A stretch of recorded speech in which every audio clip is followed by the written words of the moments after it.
Convido o doutor Alberto Emanuel Albertin Malta, que falará pelo Sindicato Nacional de Peritos Criminais Federais.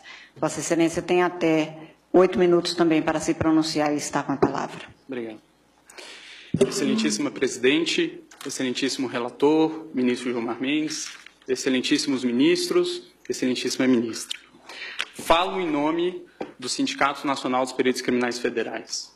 A pertinência temática de nossa intervenção vem da Resolução 23.550, editada pelo TSE, que indica quais são as instituições competentes a participar do processo antecipado de fiscalização e auditoria dos programas de computador que compõem a urna. Dentre essas instituições está o Supremo Tribunal Federal e também está o Departamento de Polícia Federal, dentro do qual os peritos criminais federais com especialização em informática são aqueles que têm habilidade para interferir. E o fizeram. Participaram do teste público de segurança do sistema eletrônico de votação. Teste esse que foi composto, talvez, pelos maiores nomes da computação do Brasil. E o resultado foi que esses profissionais conseguiram, sim, encontrar diversos vícios, diversas falhas no sistema eletrônico de votação. A título de exemplo, conseguiram esses profissionais fazerem ataques ao sistema de inicialização da urna. Conseguiram gerar um boletim de urna falso. Conseguiram também obter a chave criptográfica da urna. Conseguiram ainda, e o que é mais grave, recuperar a ordem do RDV, que é o Registro Digital do Voto, e é o que garante o sigilo do voto. E, portanto, conseguiram identificar qual era o primeiro, o segundo, o terceiro voto de cada um dos eleitores. Senhor presidente, só me permite. Eminente advogado, eu queria perguntar a Vossa Excelência se esse é um teste oficial, foi divulgado, sim, quando foi feito, como foi feito, sob os auspícios do TSE. O TSE já porque fez. Queria dizer a Vossa Excelência que quando fui presidente do TSE, isso não significa absolutamente nenhuma antecipação de voto, opinião, nós fizemos uma auditoria pública por meio de edital com personalidades que testaram a rigidez das urnas e que foram recrutadas, ou se habilitaram, melhor dizendo, a esse teste, pessoas oriundas da academia, das Forças Armadas, particulares, e naquela ocasião, depois de uma semana de testes intensivos, nenhuma falha nas urnas foi encontrada. Então, eu queria apenas que Vossa Excelência, se pudesse, esclarecesse que tipo de teste é esse que foi feito e quando foi feito, sob os auspícios de quem, a pedido de quem e como é que isto foi divulgado. Os testes foram feitos. E a participação, se possível, agregando a Vossa Excelência, do próprio Tribunal Superior Eleitoral, que faz esses chamamentos públicos diuturnamente. Os testes... Porque essa, senhor presidente, é uma imputação muito séria. Da maior gravidade. Da maior gravidade. Séria, e precisa verificar a verossimilhança disso. Eu estou impedido, senhor presidente, que eu formulei um pedido nas informações, mas eu queria apenas esclarecer que há menos de um mês foi realizado o último teste. Isso. Todos os processos eleitorais são feitos. E eu queria saber se foi nesse teste que... Teste de 2017 e de 2016. Sim. Agora, principalmente foi encontrado na tribuna é um dever do advogado. Pelo grupo G4, que é o grupo do advogado Peixinho, do perito Peixinho, pelo grupo também do professor Diego Aranha, da Unicamp, e também pelo grupo do professor Dourado Rezende. Ok? Se o relatório do TSE... Só para deixar isso claro, o TSE, com licença do advogado, o TSE, a rigor, sempre fez esses testes. Todos os chamamentos são feitos. E isso está, inclusive, nos atos normativos que balizam toda essa questão.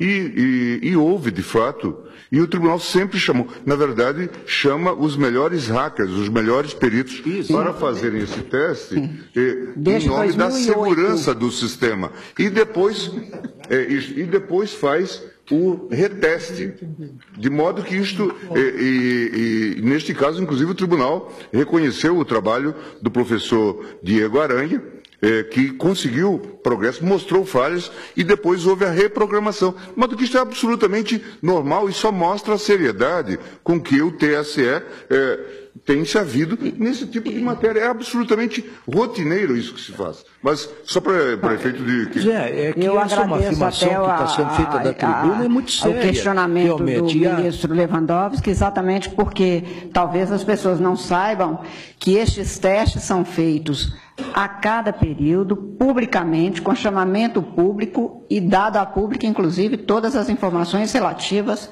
mas Vossa Excelência continue e eu darei o interregno do questionamento. Obrigado, e apenas em resposta ao questionamento, o relatório a que me refiro é o relatório mencionado pelo ministro Gilmar Mendes e que está disponível no site do TSE.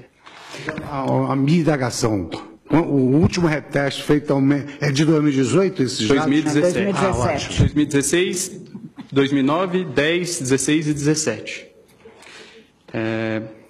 Mas, a despeito de tudo isso, os peritos criminais não estão aqui para um retrocesso. Os peritos criminais reconhecem, com certeza, os grandes avanços que foram conquistados pela urna eletrônica.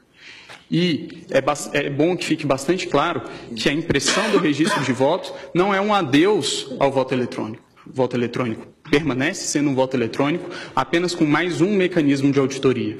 E aí é importante trazer quais são os 3 principais pontos que são indicados como as auditorias possíveis e viáveis em uma situação como essa.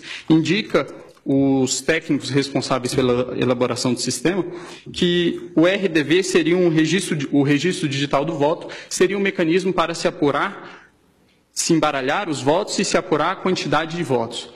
É bem verdade, mas esse sistema, o RDV, apenas permite apurar se foi adicionado ou excluído algum voto, e não se o voto foi registrado devidamente como o eleitor confirmou no momento que apertou o botão. O boletim de urna, do mesmo modo, ele permite sim uma auditoria, mas ele permite a auditoria da conferência conquistada escrito no boletim de urna com os resultados que foram apresentados no site do Tribunal Superior Eleitoral. Mas ele não permite, novamente, se verificar se o voto foi registrado de maneira adequada. E, por fim, a votação paralela, que resolveria essa situação que apresento, que seria o ato de se pegar algumas urnas no dia da eleição e fazer a simulação de uma votação para se verificar se a urna registrou adequadamente os votos. Elas, segundo informações do professor Pedro Dourado Rezende, na audiência pública realizada no Congresso Nacional, não seriam suficientes para isso, porque qualquer programador com pouco tempo e poucas linhas no código-fonte, conseguiria programar o sistema para que ele identificasse que o registro biométrico está sendo dispensado com um percentual acima do normal e para que, portanto, os vícios não surgissem nesse teste. Então, professor, não vou ler por conta dos 8 minutos que me foram limitados, qual é o posicionamento do professor. E indica ainda o professor Diego Aranha, que existe ainda a possibilidade de fraude interna. Obviamente, os peritos criminais não estão aqui a dizer que existe algum tipo de fraudador dentro do TSE, nunca diremos isso e acreditamos que todos que estão lá são corretos. Mas o que está a se dizer aqui é que a democracia de um país não pode estar sujeita ao controle de alguns poucos técnicos que têm acesso ao código-fonte e também às chaves criptográficas. É necessário haver um controle do controlador. Garantir a auditoria ao próprio sistema eletrônico que se pretende ver se está sendo fraudado ou não, é garantir ao fraudador fraudar a própria auditoria. Então, a impressão do voto, ele permitirá que, em eventual situação de dúvida a respeito da rigidez do processo de escrutínio, possa haver efetivamente uma auditoria. E em relação a algumas das preocupações que foram trazidas pela Procuradora-Geral, várias delas já foram respondidas por uma resolução que veio a ser editada posteriormente pelo TSE, que é a Resolução 23.521, que dispõe, inclusive, como funcionaria no caso de a urna dar um problema, a impressora travar. Dispõe a resolução que existirá também uma impressora de contingência, haverá um lacramento sem contato humano para que essa impressora possa ser substituída. Também em relação ao argumento de que deficientes visuais não teriam como verificar o voto impresso, foi editado também em 2017 a Resolução 23.554 pelo TSE, que dispõe que o deficiente visual poderá ser acompanhado de uma pessoa de sua confiança. Sobre o risco também de que, durante uma pane da impressora, o fiscal de urna poderia chegar e ver qual é o voto daquela pessoa que está dentro da cabine. Esse argumento também não me parece bastante plausível, tendo em vista que a urna eletrônica também pode travar com a sua tela congelada e também um fiscal de urna teria que entrar para trocar pela urna de contingência. O Brasil, excelentíssimos ministros, é o último país que ainda adota o sistema DRE sem o ViViPET. O ViViPET é exatamente isso que nós estamos falando, que é a impressão do registro. Países que em algum momento já adotaram o sistema que hoje adotamos, já o abandonaram. A título de exemplo, Alemanha, Bélgica, Holanda, Irlanda, Inglaterra, Rússia, Índia, Estados Unidos, Canadá e México. Por fim, excelências, utilizaria aqui mais uma vez a fala do professor Diego Aranha, que o ministro Gilmar mencionou, quando se trata dos argumentos de preço de viabilidade temporal. E aí eu vou tomar a liberdade de ler nesses meus últimos minutos. Diz o professor: é inegociável a existência de um registro físico para fins de transparência. Em situações de vitórias cada vez mais apertadas, não se pode ter dúvida sobre o resultado correto das apurações. Sobre a questão orçamentária, eu gostaria de finalizar dizendo que a possibilidade de auditoria de uma eleição não deveria ter preço. Esse é o requisito de qualquer eleição: provar para os participantes que o resultado é acurado e honesto. Isso não deveria ser negociável. A discussão, se não é possível acomodar no sistema atual brasileiro, para que ele possa ser transparente, inverte completamente a sequência lógica das coisas. Transparência é um requisito. E ainda em relação ao preço, são vários os exemplos que podem ser encontrados na rede mundial de computadores de gastos semelhantes com coisas que, acredito eu, não tragam tantos benefícios à democracia do país. A título de exemplo, o governo federal gastou 800 milhões de reais em publicidade no ano de 2017. O valor estimado para a impressão do voto, é de 2 bilhões de reais. Por fim, inexiste inconstitucionalidade no dispositivo. O dispositivo, a nosso ver, apenas torna mais constitucional o estado de coisas constitucional que já existe, e é nesse sentido que os peritos criminais federais requerem que seja julgado improcedente os pedidos da inicial. Agradeço a atenção de todos.